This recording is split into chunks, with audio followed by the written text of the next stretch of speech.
Tapi apakah Ketua DPR itu harus juga mengatur istri-istri anggota DPR ya? Terlalu banyak yang diatur ya oleh Pak Akom, kasihan juga baru menjabat langsung begitu. Ya, kita lihat berikutnya pemirsa, petisi di situs change.org yang menuntut Duta Besar Republik Indonesia untuk Jepang Yusron Iza Mahendra terus memanen dukungan. Ya, kendati demikian Kementerian Luar Negeri mengaku tidak bisa begitu saja memenuhi kemauan publik. Juru bicara Kementerian Luar Negeri Armanata Nasir mengatakan berdasarkan Undang-Undang Nomor 37 Tahun 1999 tentang tugas dan fungsi Dubes, ada beberapa tahapan untuk mencopot seorang diplomat yang melakukan kesalahan. Meski tidak ada rencana mencopot Yusron, Kemlu menjamin sudah ada teguran dari Jakarta terhadap sang Dubes. Petisi di change.org kini telah diteken lebih dari 40.000 pendukung.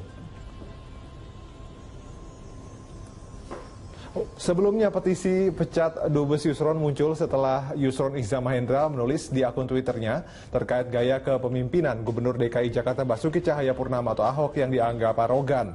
Yusron juga menulis kalimat yang dianggap tidak sesuai dengan norma dan menyulut sentimen etnis.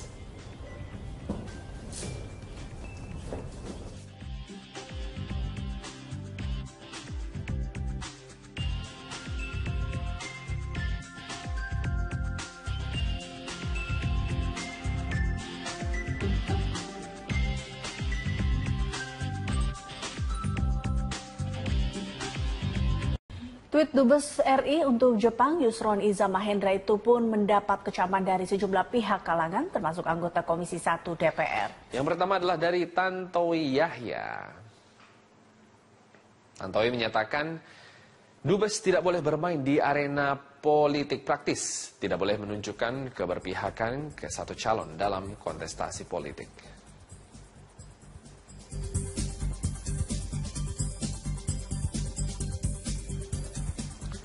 Selanjutnya dari Charles Honoris. Seorang dubes adalah perwakilan negara di negara sahabat, bahkan sebagai simbol NKRI di negara tersebut. Dubes Yusron tidak mencerminkan kebinekaan yang merupakan salah satu pilar dari bangsa ini.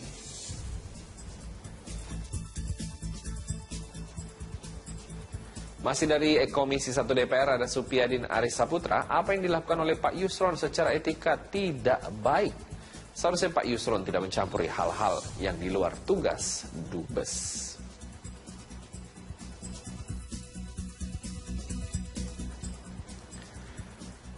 Terakhir dari Dimyati Natakusuma, saya akan ingatkan ke Pak Yusron, sudahlah tidak usah menyerang personal seperti itu. Komunikasi by phone kan bisa. Isi pesan yang dinilai rasis dalam laman sosial media milik adik calon gubernur DKI Jakarta Yusril Iza Mahendra, yaitu Yusron Iza Mahendra dinilai tidak pantas. Pasalnya dalam laman Twitter, Yusron itu menuliskan bahwa pesan terkait rasisme etnis Tionghoa di Indonesia. Saya tidak spesifik kepada apa yang disampaikan ya, tapi intinya buat saya, isu rasial itu tidak boleh. Itu tidak baik di dalam konteks demokrasi kita. Saya kira kalau kita mau bersaing, bersainglah dengan sesuatu yang sifatnya kinerja, ya, bukan dengan sesuatu yang sifatnya primordialisme. Ya, itu primordialisme saya kira kita tinggalkan. Kita mari bersaing dengan cara-cara yang ya basisnya kinerja, program dan sebagainya. Menanggapi kicauan Duta Besar Republik Indonesia untuk Jepang Yusron Iza Mahendra di akun Twitternya yang bernada rasial terhadap Basuki Cahayapurnama, pihak Kementerian Luar Negeri sudah mengingatkan kepada para kepala perwakilan termasuk Duta Besar untuk fokus pada tugas dan tanggung jawabnya. Sementara itu Menteri Agama Lukman Hakim Saifuddin mengingatkan agar masyarakat sebaiknya menghindari pernyataan yang bersifat rasial. Juru bicara Kementerian Luar Negeri Armanata mengatakan seharusnya para kepala perwakilan Indonesia, baik Dubes maupun Konsulat Jenderal di luar negeri, untuk fokus kepada tugasnya dan tidak mengurusi masalah lain. Pihak Kemenlu sendiri belum mengambil keputusan langkah apa yang akan diambil terkait tulisan Yusron Iza Mahendra di akun Twitternya. Ya, ini yang kembali saya bilang kan bahwa mereka harusnya fokus kepada isu-isu yang telah diberikan oleh pemerintah kepada tugasnya di posnya tersebut. Sementara itu Menteri Agama Lukman Hakim Saifuddin menanggapi santernya isu SARA jelang Pilkada Jakarta. Menurut Lukman, sebaiknya masyarakat menghindarinya karena Indonesia adalah negara dengan multi etnis, agama, dan budaya. Sebelumnya melalui akun Twitter, Yusron Iza Mahendra yang juga adik kandung dari bakal calon gubernur DKI Jakarta, Yusril Iza Mahendra, mengatakan jika gaya kepemimpinan Ahok terlalu arogan. Tulisan Yusron juga menyinggung etnis tertentu yang dianggap sebagai kalimat rasial. Gubernur DKI Jakarta Basuki Cahayapurnama menganggap Yusron Iza Mahendra sebagai orang yang rasis dan menjatuhkan kredibilitas Ahok dalam pencalonan pilkada mendatang. Makin banyak calon, orang Jakarta makin untung, asal dengarnya program ya, bukan dengerin nakut-nakutin. Ada yang nge-tweet nakut-nakutin, hati-hati lo, kasihan lo, turunan nanti dibantai gara-gara Ahok. Itu kurang ajar gitu loh, itu rasis. Ya enggak, apalagi dubes di Jepang lagi ngomong, adiknya Yusril. Pakai nasihat begini, ini bahaya. Ini negara bahaya. Kemarin saya udah bilang sama orang-orang yang bilangin, Bu Retno tuh Menlu, kalau kamu punya dubes kayak gini, waduh ini bukan Indonesia. Lain kali jangan taruh lagi orang pengen rubah sila pertama Pancasila. Ahok mempersilahkan siapa saja untuk mencalonkan diri dalam pilgub mendatang, asal dengan cara dan jalan yang baik, bukan dengan menyebar kebencian dan diskriminasi. Tim Liputan, Berita 1. Besaran korupsi seperti kita ketahui sebelumnya dan juga gencar di pemerintahan Metro TV terkait OTT atau operasi tangkap tangan yang dilakukan KPK Kamis malam kemarin, di mana anggota DPRD DKI Jakarta Muhammad Sanusi ditangkap penyidik KPK pada Jumat kemarin dini hari, di mana akhirnya DPP Gerindra angkat bicara mengenai kabar OTT KPK terhadap kadernya M. Sanusi. Nah, Wakil Ketua Umum Gerindra Sufmi Dasko Ahmad menyatakan jika terindikasi korupsi maka tindakan tegas partai tentunya akan diambil. Kita akan lihat dulu beberapa headline pemberitaan terkait OTT anggota DPRD DKI yang dimana KPK juga mengamankan sejumlah barang bukti begitu, dan Ketua Komisi DPRD DKI Jakarta M. Sanusi ini tentunya ikut ditangkap dalam OTT yang dilakukan KPK hari Jumat malam kemarin. Dan kita lihat dulu juga respon dari para netizen. Iya, kita lihat respon dari para netizen. Vanessa sih, ini si MS belum jadi nyalonin diri gubernur DKI, udah kena OTT KPK. Malu sama omongan keluar-keluar syariah Islam di Jakarta, tapi situ korupsi. Oke, terima kasih Vanessa. Lalu juga ada Rustam Ibrahim. Ahok tidak perlu kasih komentar apapun soal penangkapan anggota DPRD DKI Sanusi. Fokus kinerja dan elektabilitas akan semakin meningkat. Lalu kita akan lihat juga respon-respon lainnya dari para netizen dari @WJB. Menunggu respon dari M. Taufik kakaknya Sanusi soal penangkapan adiknya oleh KPK. Masih sok gagah apa enggak? Oh astaga, sok gagah sebutannya. Kantor kakak Sanusi M. Taufik DKI juga disegel KPK. Besar kemungkinan akan diumumkan sebagai tersangka juga hari ini. Kalau kita melihat tren yang selalu dilakukan KPK, kita mendengar mengenai Jumat Keramat. Nah, kita akan nantikan juga pengumuman resmi dari KPK. Namun sebelum itu, kita akan langsung bergabung dengan rekan Syaza Wisastro yang saat ini sedang berada di gedung KPK. Selamat siang Syaza, bisa mendengar suara saya? Syaza Wisastro saat ini berada di gedung KPK untuk mengklarifikasi apakah sudah ada keterangan resmi yang dikeluarkan dari KPK terkait spesifik kasus apa yang melibatkan M. Sanusi. Syaza, silakan. Ya, Widya, memang hingga saat ini kami belum mendapatkan informasi mengenai kasus apa, kasus yang membelit Muhammad Sanusi yang ditangkap oleh KPK Kamis malam yang lalu. Memang tadi pagi pimpinan KPK Agus Raharjo telah menyatakan bahwa hari ini dijadwalkan akan dilakukan konferensi pers terkait dengan operasi tangkap tangan yang dilakukan KPK terhadap Muhammad Sanusi ini Kamis malam yang lalu. Muhammad Sanusi ini ditangkap oleh KPK sekitar pukul 8 waktu Indonesia Barat Kamis malam yang lalu, dan selain menangkap atau mengamankan Muhammad Sanusi, KPK juga menyita sebuah mobil mewah dengan merek Jaguar berwarna hitam. Selain itu juga menyita 2 tas besar lainnya. Walaupun hingga kini kami belum mendapatkan keterangan yang resmi dari Komisi Pemberantasan Korupsi, namun telah dikonfirmasi kepada istri dan juga istri dari Muhammad Sanusi dan juga kader Muhammad Sanusi di di Partai Gerindra bahwa mereka telah membenarkan bahwa Sanusi ini ditangkap atau diamankan oleh KPK malam tadi. Untuk informasi, Muhammad Sanusi ini merupakan ketua dari Komisi D DPRD DKI Jakarta, dan sebelumnya Sanusi juga menjabat sebagai ketua fraksi Partai Gerindra di DPRD DKI Jakarta. Dan Sanusi ini masuk dalam daftar bakal calon gubernur dari Partai Gerindra. Dan hingga saat ini informasi yang kami dapatkan bahwa Sanusi ini belum memberikan laporan harta kekayaannya kepada KPK yang harusnya Sanusi sudah memberikan laporan harta kekayaannya sejak dirinya menjabat sebagai ketua Komisi DPRD DKI Jakarta. Dan hingga saat ini kami memang belum mengetahui kasus apa yang membelit Sanusi hingga ditangkap oleh KPK. Dan selain menangkap KPK, malam tadi juga KPK melakukan penyegelan di beberapa ruangan di DPRD, yaitu ruangan pimpinan Komisi D DPRD DKI Jakarta Muhammad Sanusi, ruangan wakil ketua Komisi D DPRD DKI Jakarta Muhammad Taufik. Dan untuk diketahui, Muhammad Taufik dan Muhammad Sanusi ini merupakan saudara kandung. Selain dua ruangan tersebut, ada juga ruangan CCTV dan ruangan kepala bagian perundang-undangan. Dan hari ini memang KPK sedang melakukan penggeledahan di ruangan-ruangan tersebut untuk menyelidiki lebih lanjut atau mengambil barang-barang bukti yang dapat membantu penyelidikan KPK dalam kasus ini. Widya. Baik, terima kasih rekan Syazawi Sastro. Kami akan nantikan tentunya perkembangan informasi terkait M. Sanusi yang sudah ditetapkan tersangka oleh KPK. Terima kasih Syaza. Dan ternyata tidak semua orang ini terkejut atas dugaan korupsi yang dilakukan oleh anggota DPRD. Salah satu contohnya ada Basuki Cahayapurnama alias Ahok yang mengatakan bahwa katanya si lifestyle dari M. Sanusi ini sangat memungkinkan untuk dirinya terindikasi mengenai tindak pidana korupsi. Seperti apa pernyataan Basuki Cahayapurnama? Mari sama-sama kita saksikan. Mewah aja, jam tangannya miliaran. Saya kalau ketemu mobilnya miliaran semua mobil yang kelas atas dia punya. Ya saya nggak tahu, mungkin dia orang kaya kali. Ya, berapa penghasilannya, gaya hidupnya.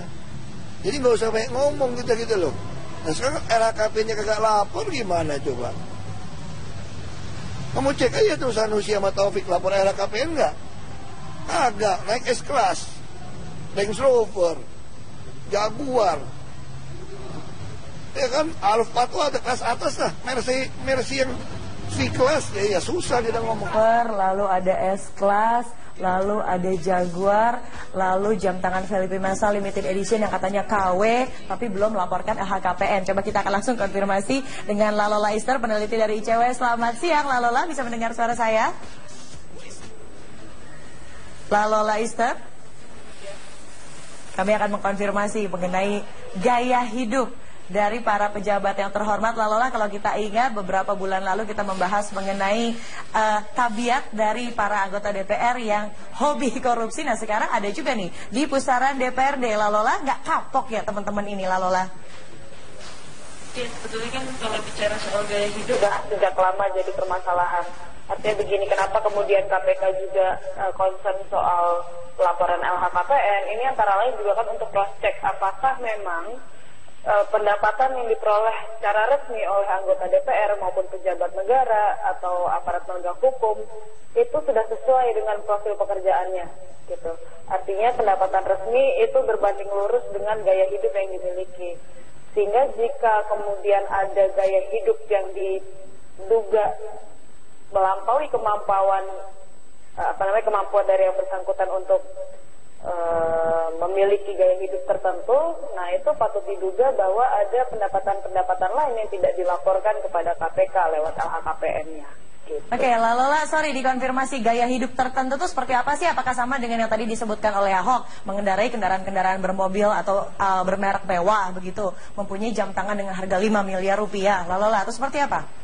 Ya, bisa dibilang seperti itu, tapi paling tidak begini, yang paling jelas parameternya adalah yang bersangkutan punya gaya hidup melampaui pendapatannya yang sah.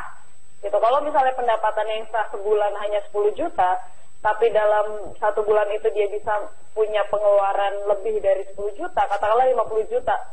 gitu. Nah itu kan sudah tidak seimbang antara pendapatan dengan pengeluaran yang dilakukan. Profilnya itu tidak sesuai dengan pekerjaan atau jabatan atau bahkan pendapatan yang dimilikinya. Nah, jika itu sudah dilampaui, nah itu kita patut menduga bahwa ada pendapatan atau penghasilan lain yang patut diduga juga berasal dari sesuatu yang tidak sah atau dari hal yang tidak dilaporkan dalam LHKPN-nya. Nah, baik Lola, ini juga mungkin yang menjadi salah satu alasan tidak segera untuk melapor ke LHKPN. Padahal kita ketahui ada 4 periode dalam jabatan tertentu seorang pejabat untuk wajib melaporkan LHKPN. Atau jangan-jangan sekarang kita sudah bisa mencari pola. Ini teman-teman yang bandel, yang susah untuk melaporkan LHKPN harusnya diperiksa saja. Begitu atau seperti apa, Lola? Ya, memang ada kekurangan dalam peraturan perundang-undangan yang kita miliki sekarang. Undang-undang Tipikor itu tidak mengakomodasi apa yang disebut dengan norma illicit enrichment. Norma ini sebetulnya sudah kita sudah kita tanda tangani gitu ya. Artinya kita sudah sahkan dari Konvensi Internasional PBB soal anti korupsi. Tapi tidak ada peraturan turunan di level nasional. Apa sih kepentingannya norma illicit enrichment ini? Sebetulnya bisa menjerat orang-orang yang punya profil kekayaan di luar kewajaran, gitu ya. Di luar kewajaran ini seperti yang sudah saya sampaikan tadi, bahwa ada profil pendapatan yang tidak sesuai dengan profil pengeluaran atau gaya hidupnya, gitu. Nah, memang ada kesulitan karena kita tidak punya pasal yang mengatur soal norma ini, sehingga kita tidak bisa serta-merta memeriksa orang-orang yang tanda kutip punya kekayaan melampaui kemampuannya, gitu. Baik, tapi ini Lola juga mengutip suara dari para netizen. Ini kan bukan kali pertama seorang pejabat terkait kasus korupsi, banyak sekali. Kalau kita melihat ini kasus korupsi anggota DPRD, kami memiliki informasinya mengenai korupsi Bank Santen, dan ada juga kasus korupsi Perdin, kasus korupsi Bansos, kasus suap LKPI. Gimana Mbak Widya, Mas? Seperti tidak ada jeraknya begitu, padahal sudah ada ini beberapa kasus korupsi anggota DPRD juga sudah kami kumpulkan, seperti tidak ada seperti tidak ada efek jera bagi mereka, pada ada konsekuensi hukum yang menunggu, dan juga kita sekarang sedang gencar-gencarnya untuk melawan yang namanya korupsi. Lola, masih saja dilakukan. Ya, sebetulnya kalau bicara soal penjeraan ini ada banyak hal yang bisa berkelindan dan juga saling mempengaruhi. Yang pertama kita bicara soal vonis. Kita agak familiar juga bahwa beberapa waktu yang lalu ICW juga sudah melansir tren vonis di tahun 2015 itu angkanya tidak menyenangkan. Itu rata-ratanya hanya 2 tahun sekian bulan gitu. Itu satu. Kedua, kita juga bicara kalau misalnya bicara pemidanaan, masih banyak remisi atau pembebasan bersyarat yang diberikan dengan cukup mudah kepada terpidana kasus korupsi. Begitu juga baru-baru ini kita juga tentu familiar bahwa ada keistimewaan tertentu yang diterima oleh para terpidana kasus korupsi. Sebetulnya ada mekanisme yang bisa kita tempuh kalau misalnya mau bicara soal penjeraan. Yang pertama kita bicara soal kemiskinan, gitu. Nah, ini sebetulnya kita sudah punya rezim peraturan yang mendukung hal tersebut. Antara lain untuk undang-undang tindak pidana pencucian uang, gitu. Sebetulnya kita berharap bahwa bukan hanya KPK, tapi juga penegak hukum lain untuk menerapkan Undang-Undang Tipikor dan TPPU secara tandem gitu. Karena memang patut diduga setiap tindak pidana korupsi itu pasti diikuti oleh tindak pidana pencucian uang. Gitu. Itu satu soal pemiskinan. Karena kami khawatir kalau hanya pidana badan, ini kan kalau nanti para terpidana itu keluar dari lapas, mereka masih akan punya kekayaan yang bisa mereka jadikan tumpuan hidup gitu, pun ketika mereka tidak lagi menjabat jabatan tertentu baik di bidang publik maupun privat gitu. Nah, sebetulnya wacana soal kemiskinan ini sepatutnya sudah harus digarap dengan serius gitu ya, terutama oleh penegak hukum. Jadi intinya Anda juga menganggap penegak hukum masih belum menunjukkan keseriusan dan juga komitmen untuk memberantas korupsi, begitu apalagi di kalangan para pejabat ya. Lola, Ister, terima kasih peneliti ICW sudah bergabung dan juga memaparkan beberapa kasus yang ternyata membuat kita tercengang kembali mengenai kelakuan-kelakuan Dewan Rakyat yang terhormat. Terima kasih Lola, selamat kembali menjalani aktivitas Anda. Dan pemirsa Netizen News masih akan kembali dengan topik kedua mengenai pungli di Pemakaman DKI Jakarta. Benarkah seperti itu? Temukan jawabannya sesaat lagi, tetap bersama kami.